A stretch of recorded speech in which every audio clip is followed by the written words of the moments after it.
Zambia is plunged into mourning after the death of its sixth president, Edgar Lungu, a leader whose legacy remains fiercely debated.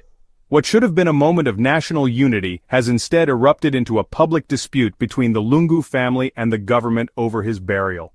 The core question: who decides a former president's final resting place, the family or the state? This conflict has exposed deep political divisions, turning a time of grief into a test of President Hichilema's promise of unity and respect. The world now watches as Zambia navigates this sensitive crisis, with the nation's image and Lungu's legacy hanging in the balance. The controversy began immediately after Lungu's death on August 8, 2025. President Hichilema's administration announced a state funeral at Embassy Park, the traditional burial site for Zambian presidents. Within a day, the Lungu family publicly rejected this plan, insisting on a private burial at his Ibex Hill residence, citing Lungu's own wishes. The government stood firm, emphasizing state protocol and national honor, while the family refused to back down. The standoff dominated headlines, with opposition leaders accusing the government of politicizing the funeral. Public anxiety grew as both sides refused to compromise, and the debate quickly became a national spectacle.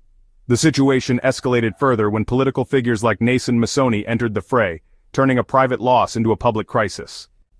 The Lungu family stands firm, united in their grief and resolve. They insist on honoring Edgar Lungu's explicit wish for a private burial, a final act of respect for their beloved husband, father, and grandfather. They are arguing that personal dignity, deeply held family values, and fundamental family rights should outweigh what they perceive as rigid state tradition and protocol.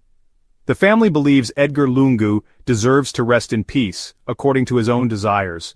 They view the government's insistence on burial at Embassy Park, a place reserved for national heroes, as an overreach of authority. They see it as a calculated move to control and potentially sanitize Lungu's complex legacy, a legacy that includes both achievements and controversies. For the family, at its core, this is about love, profound respect, and honoring a promise made to a dying man. It's not about politics, power struggles, or national symbolism. It's about family. The government, however, presents a contrasting perspective, arguing that a former president transcends the boundaries of private life and is, fundamentally, a national figure. They maintain that tradition dictates burial at Embassy Park, ensuring historical continuity and preserving the memory of national leaders for future generations. Officials cite the State Funerals Act, a legal framework designed to manage such situations. They are claiming that the state possesses both the legal right and the moral duty to manage the funeral arrangements of a former leader, ensuring it aligns with national interests and protocols. They warn that making an exception in this case could potentially undermine national unity, setting a dangerous precedent for future state funerals. This could set a problematic precedent, potentially leading to future disputes and challenges to established protocols. The impasse has escalated into a contentious battle, pitting deeply personal wishes against firmly established national protocol. As the days pass, the situation remains unresolved, with both sides seemingly entrenched in their positions and refusing to yield ground. The already tense situation exploded when Nason Masoni, the outspoken leader of the All People's Congress Party, stepped into the fray. He didn't hold back, directly accusing the government of blatant arrogance in their handling of the Lungu burial request. Masoni argued that the government was not only being insensitive but also completely lacking in empathy towards the grieving family. Masoni's powerful statement, "To deny a grieving family the fundamental right to bury their loved one according to their wishes is a new low, a dark stain on Zambian politics," struck a deep chord with the public, resonating far beyond the political sphere.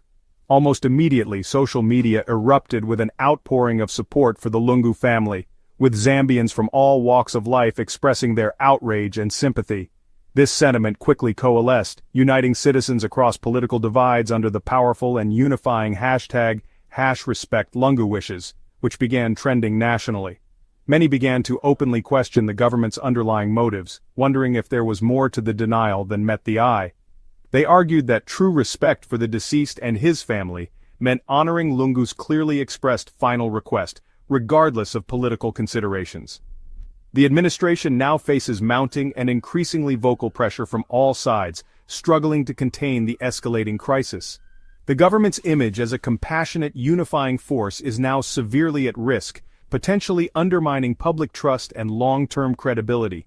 What initially began as a seemingly straightforward procedural dispute, a matter of bureaucratic process, has rapidly transformed into a national demand for basic humanity, decency, and respect for the grieving.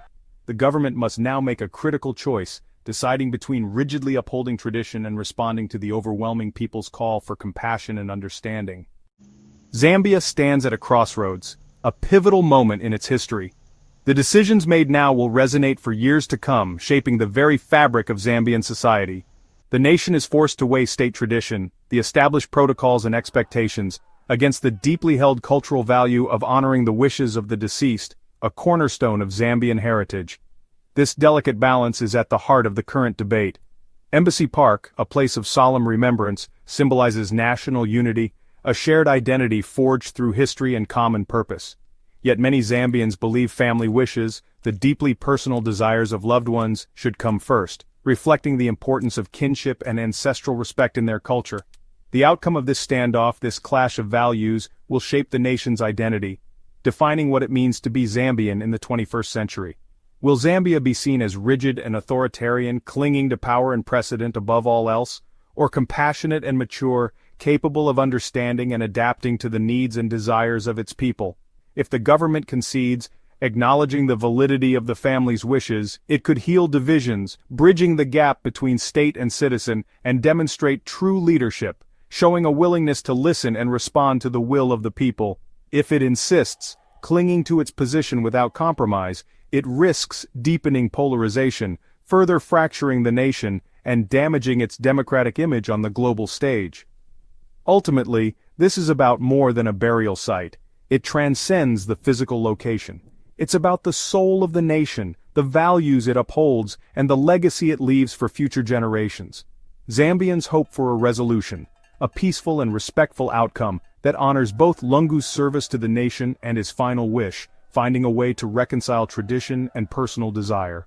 The decision made now will echo far beyond this moment, shaping the political landscape and influencing the social fabric for years to come, defining Zambia's path toward unity, respect, and a future where tradition and progress can coexist harmoniously.